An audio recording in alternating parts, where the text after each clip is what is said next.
You're in a meeting. Your manager asks a simple question. Does this timeline work? You know the answer. But instead of speaking, your brain splits into scenarios. What if the deadline slips? What if someone disagrees? What if this makes you responsible? What if you miss something? So you say, I'd need to look into that. And someone else says, yeah, that works. The room moves on. 2 weeks later, that person is now leading the project. You're not less capable. You probably understand the risks better than they do. You may even be smarter. But something just happened, and you didn't see it clearly. You thought you were being careful. The system saw hesitation, and in corporate environments, hesitation gets translated into something else entirely. Now, and if you want to understand the hidden rules of work before they cost you, subscribe. Because overthinking isn't just slowing your decisions, it's quietly rewriting how the organization sees you. Most people believe overthinking is a sign of intelligence. They think careful analysis leads to better outcomes. They think waiting until you're fully prepared is responsible. They think avoiding mistakes protects their career. And in school, that's often true. In corporate systems, it's not. Companies don't promote the most accurate thinker. They promote the most reliable signal. That sounds unfair, until you understand how the system actually works. Organizations run on perception loops. Managers don't have time to deeply analyze everyone's potential. Executives don't observe your internal thought process. HR doesn't track how thoroughly you evaluated a risk before deciding. They track visible behavior, speed, ownership, clarity, decisiveness. Overthinking slows all four. From the outside, it looks like thoughtfulness. Structurally, it looks like low confidence. And confidence is a performance signal. Here's the hidden mechanism.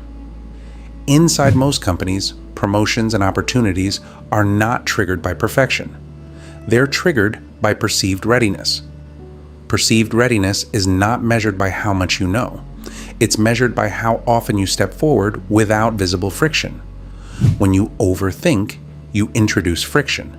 You ask for more time, you qualify your answers, you soften your opinions, you present caveats instead of conclusions. And while you're doing that, someone else is sending a cleaner signal. And even if they're wrong, especially if they're wrong confidently, the organization doesn't reward accuracy in the short term. It rewards momentum.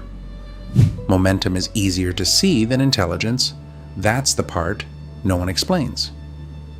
What makes this harder to see is that overthinking feels safe. It feels like protection.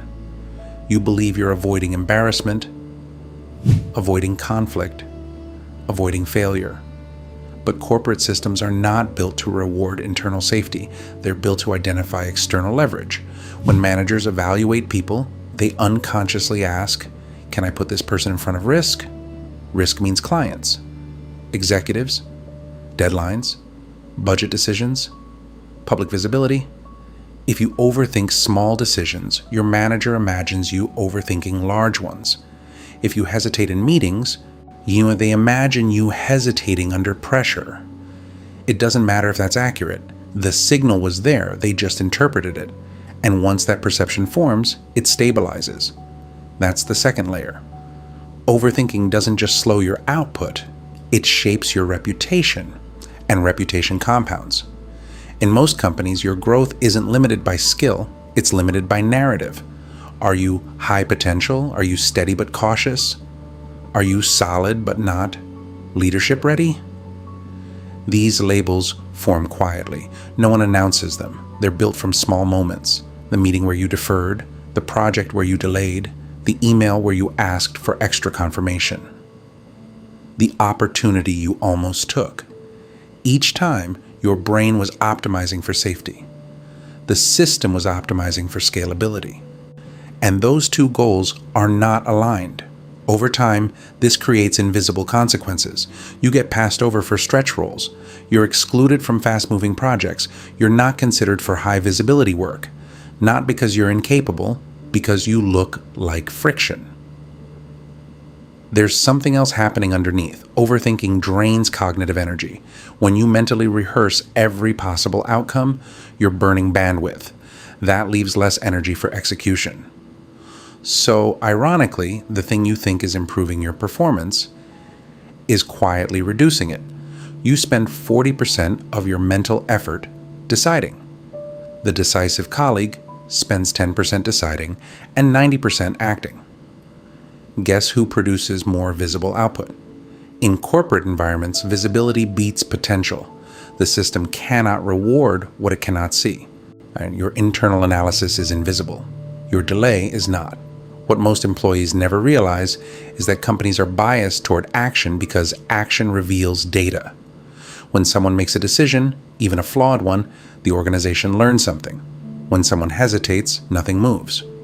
From a structural perspective, a wrong decision is often more valuable than no decision because it generates feedback. So, the decisive employee accumulates experience faster. They fail publicly, they adjust publicly, they grow publicly, you refine silently. Growth that isn't visible doesn't compound politically.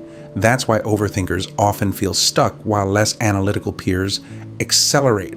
It's not luck, it's structural alignment. This doesn't mean you should become reckless.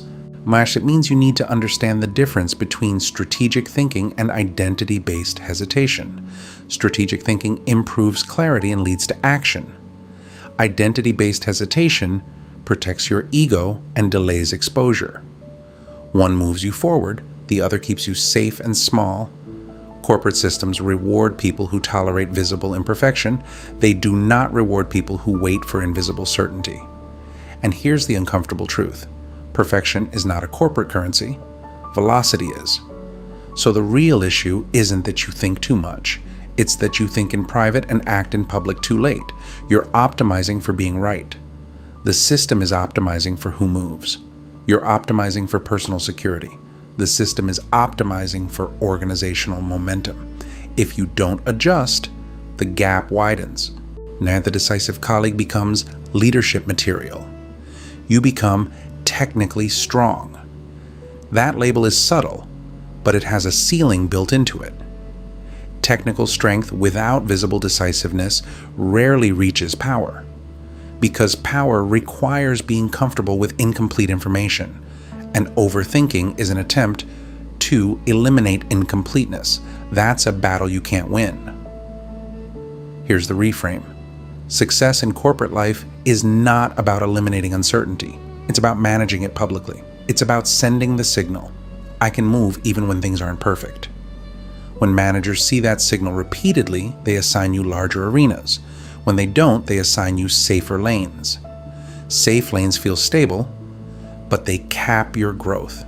And over time, safety becomes stagnation. Not because you lack talent, because you optimized for internal comfort instead of external momentum. The irony is this: the mistakes you're trying to avoid by overthinking are rarely career-ending, but the pattern of hesitation can be. One wrong decision can be corrected. A consistent signal of indecision becomes your brand, and brands are hard to reverse. So the next time you're in that meeting and you know the answer, and your brain starts spinning scenarios, understand what's really at stake. It's not just the decision, it's the signal. Because in corporate systems, the person who moves imperfectly often outruns the person who waits perfectly. And the organization will always promote the one who looks ready, not the one who feels ready. If you don't manage that signal, the system will manage it for you.